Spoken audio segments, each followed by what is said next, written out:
Now, for me, that is a profound conversion. For most of us, it requires being converted all over again. To put the people at the bottom of the heap on the top of our priorities requires a profound conversion. Now, let's say we do that. What kind of things does Jesus suggest in this parable we can do for these people to express his love for them? Basic needs. Meet their basic needs. Like giving somebody a drink, sharing a meal, going for a visit. Now, I think this is very interesting. He doesn't say here that you will be judged on whether you can heal the sick. He doesn't say you'll be judged on whether you can raise them from the dead. He doesn't say you'll be judged on the basis of whether you can change the course of human history, whether you can develop a multi-million-dollar welfare agency that provides a range of services. He doesn't say that, does he? Does he? Which is just as well, because most of us can't do it. Isn't that true? Most of us can't do it. We have these spectacular stories and we get excited about them, and some people seem to be able to do it, but I can't.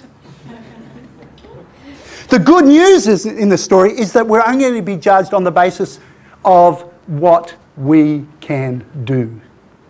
Hallelujah. Isn't that right? Which of these things can't you do? Which of these things can't you do? Any? None. You can all give somebody a drink. You can all give somebody a meal. You can all give somebody a bed. You can all visit the sick. You can all go to the prison. It's all doable. We're not going to be judged on the basis of what we can't do, but whether we do what we can do or not. Is that clear? Huh? That's clear. Is that reasonable? Is that fair? Yeah.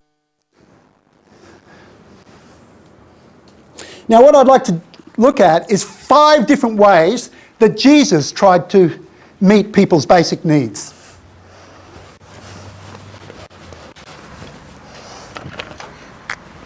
The first is what we call relief. Relief is where you meet others' needs yourself.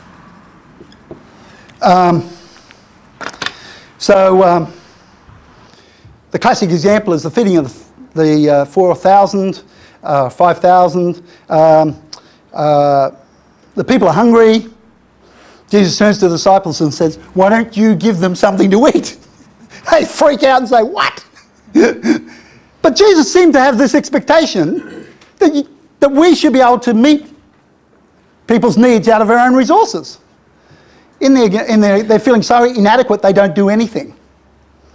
But fortunately, there's a naive young boy there who says, "Look, I've got a few loaves and fishes. Why don't we start with that?" And we know the story that Jesus blesses that, and that meets all the basic needs. But it's a classic example of relief, that people out of their own resources meet other people's needs. Okay, is that clear? The second way in which Jesus met people's basic needs is through education. So you train others to meet one another's needs. Now, this doesn't have to be formal, it can be quite informal. And the example is where Jesus goes to Zacchaeus' house.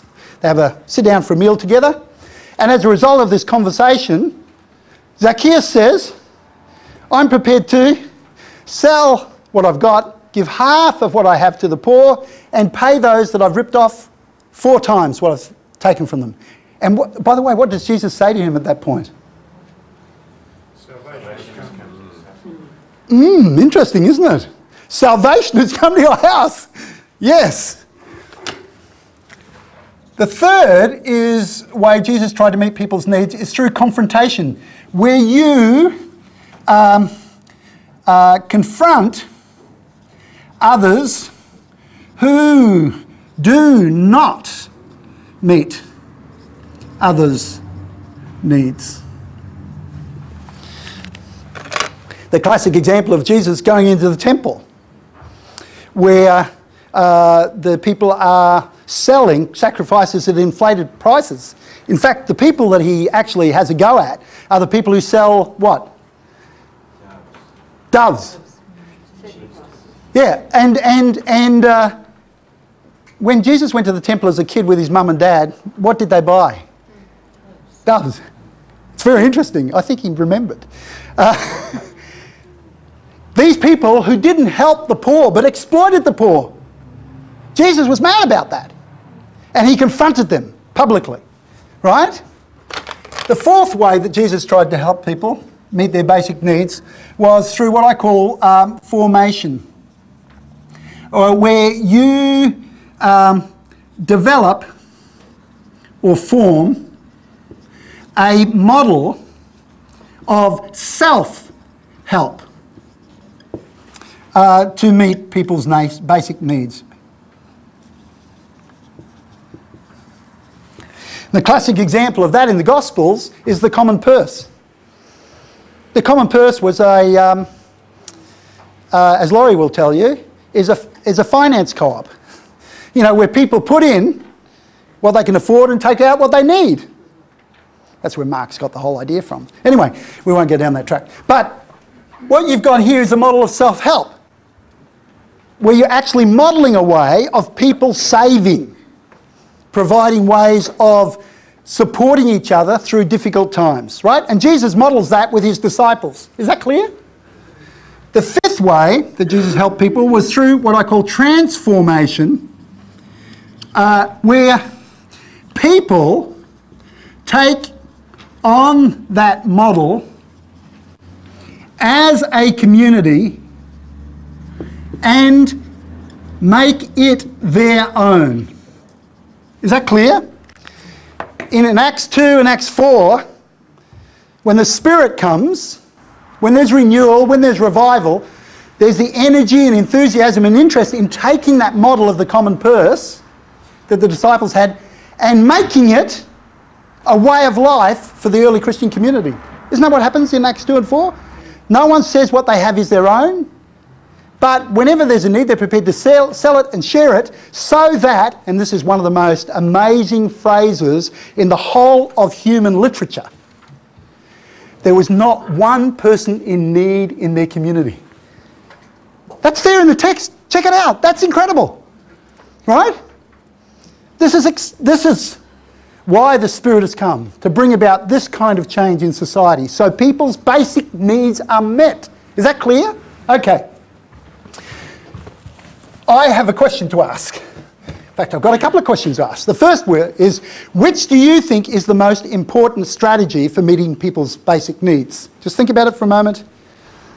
What is the most important strategy for meeting people's basic needs? Okay, responses. Formation, why? Because you're enabling someone to spread wider than yourself. Okay, good, great. Just hold that. Other people, what do you think? Yes? Relief. Relief because? Doesn't depend on anybody else except you. And so you can do it regardless of whether anybody helps or not. Okay, yep. Any other comments? You could say confrontation because that's, again, it's wider. Yes, right.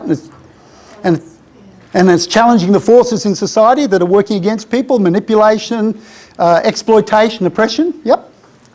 There's an argument for all of them, isn't there? The most important is really all of them. Yes, that's right. And why? Because it depends on the basic needs of that group at that time, and I think the other variable is time.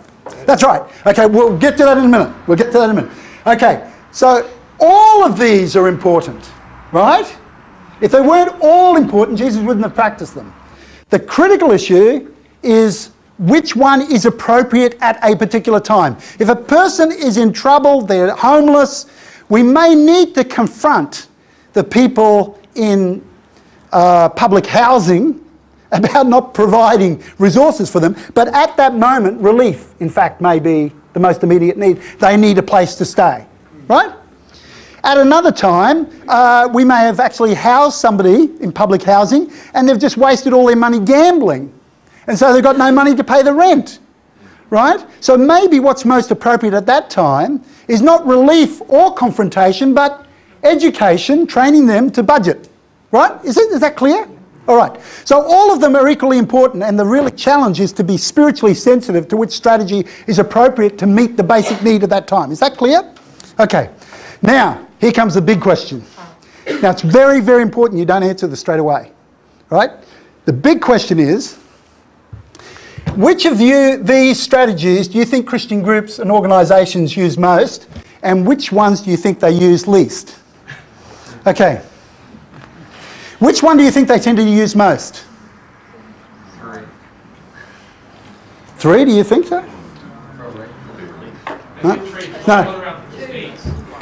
So, which one? 1 and 2. So, people do use 3. Yeah, it's probably like that. Yeah. 1. 1. Definitely. And for the reasons that you're saying. Or was it you that was saying? Yeah, people can do it. They don't have to depend on anybody to do this. They can. Oh, that was you. You're saying that. Yeah. Then which ones after that? 2. That's right.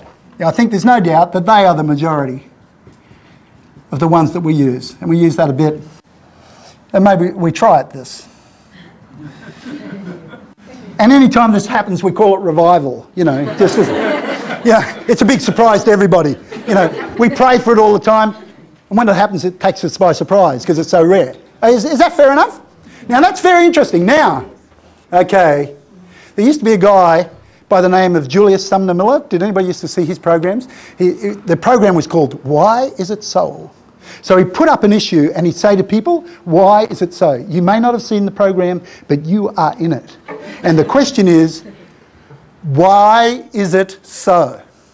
If all of them are equally important, why do we have such an emphasis on 1 or 2 approaches and not on the others? The answer is what? The answers are what? Pardon? What do you want to say about hardest? Transformation is the hardest one. Yes, okay. So okay, let's put that up. So this is easier, and that is harder.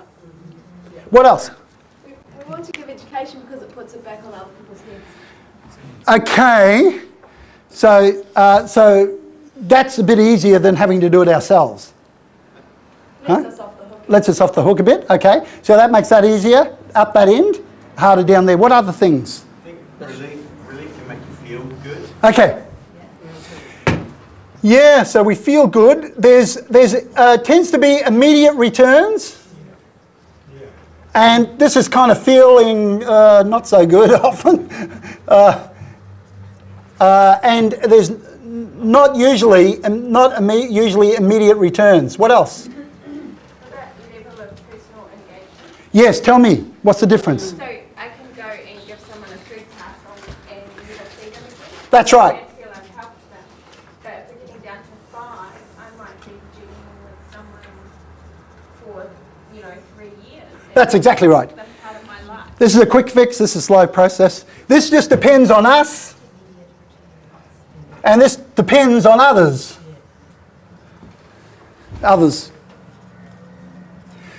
Transformation requires the most profound internal change.